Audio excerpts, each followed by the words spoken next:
what's up? Good morning. Second entry. Kasi yung first entry niya, guys, yung para makapamas award siya, guys, yung paiyak-iyak siya, guys. Ito, second entry. Nagagalit na daw siya, guys, kasi kung hindi lang daw siya presidente, guys, sigurado, guys, sasama talaga siya sa mga rally, guys. Itong sabi niya, guys, magra-rally lang kayo diyan. Ibigay niyo lahat ang gusto niyo, mga galit niyo. Pero sa dulo ng sinabi niya wag lang masyadong marahas daw kasi may mga pulis na nakabantay. Pababain mo kasi, paalisin mo na itong pinsan mo, itong buaya na to para maimbestigahan na siya. Nako, papunta sa iyo yan na Budol King. Papunta talaga sa iyo yan. Magsasabi talaga ng totoo yan sila yan na baka kasali ka dyan. Wala ka talagang ligtas diyan kasi ikaw man ang nag-ano sa last na signing, di ba? Mga appropriation. Yan, sasagot ka talaga diyan. Hindi lang sila ang mananagot diyan. Ito, guys, ang dami ng tao, guys, nagrarally ngayon. Update ko lang ito sa 21 ata. Parang dadami niya yan lahat siya diyan, guys. Lahat ng religious group sasali na dyan talaga, guys. Antabayanan lang natin, guys. I-update ko lang, guys, si PRRD, guys, na ano na siya, guys, parang Alzheimer, ano yan? Alzheimer, hindi na halos makikilala ng abogado niya. Yun lang muna ang update ko, parang ano na siya, kasi matanda na siya, sobra 80 na ata siya. Yun ang ano ko, guys, yung update ko naman sa may ano, guys, sa Senate, guys.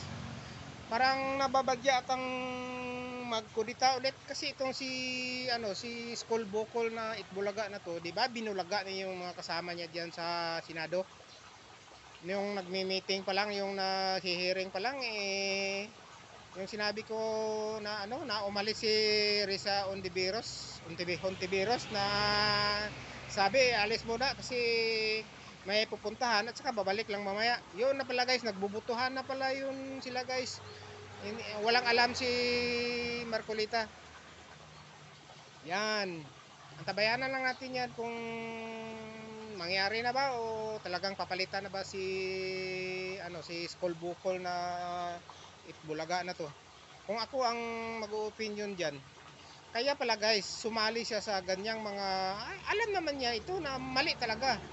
Alam na niya na may bahid na ng katiwalian itong si speaker.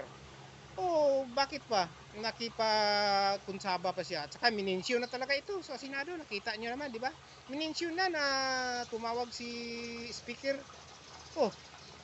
Tumawag pala wala ka ngayon. Bisto ka ngayon sa mga kasamahan mo diyan sa Senado.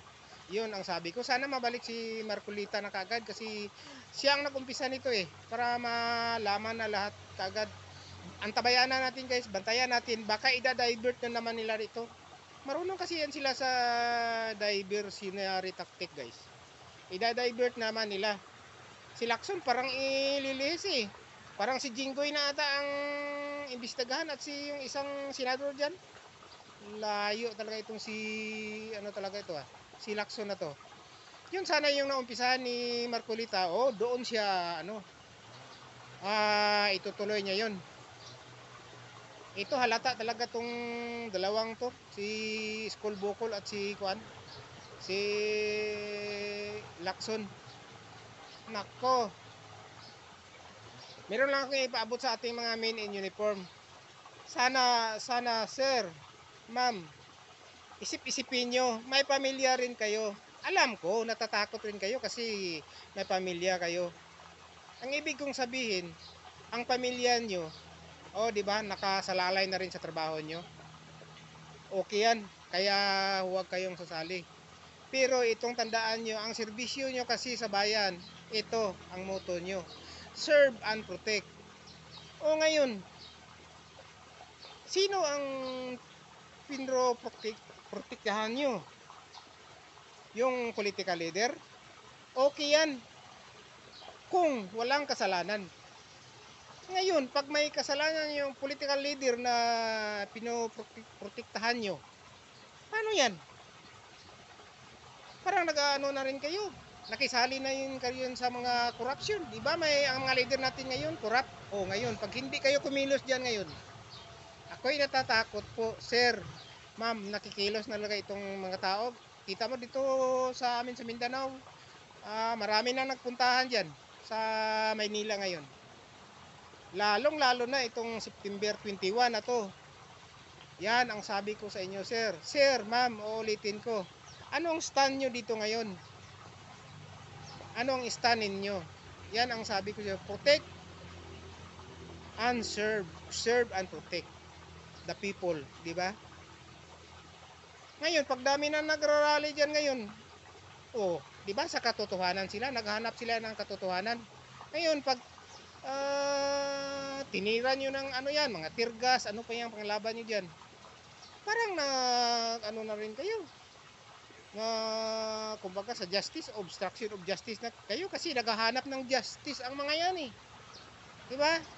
Yan ang sabi ko, sir, sa inyo, sir, ma'am. Sana manindigan na kayo ngayon. Diyan lang tayo sa totoo. Huwag naman sabi nga na ano na may kinakampihan tayo dito, di ba? Matagal na ito kasi nakailang buwan na ito. Mula December pa to, 2024 pa tong issue na to. Sa Baykam na to. Di ba? Di ba nakikita nyo naman siguro to? O, ulitin ko. Sana makapagdesisyon na kayo diyan, mga men in uniform, sir, ma'am, na magsympathize na rin kayo. Huwag na yun kayong pahalata na doon pa rin kayo sa mga leader natin na kurap. Ngayon, pag doon kayo sa mga leader natin na kurap, parang kurap na rin kayo dyan. O, di ba siya, yan na lang muna ang masasabi ko. Oh, thank you very much for watching. Next time, yan muna. Bye-bye.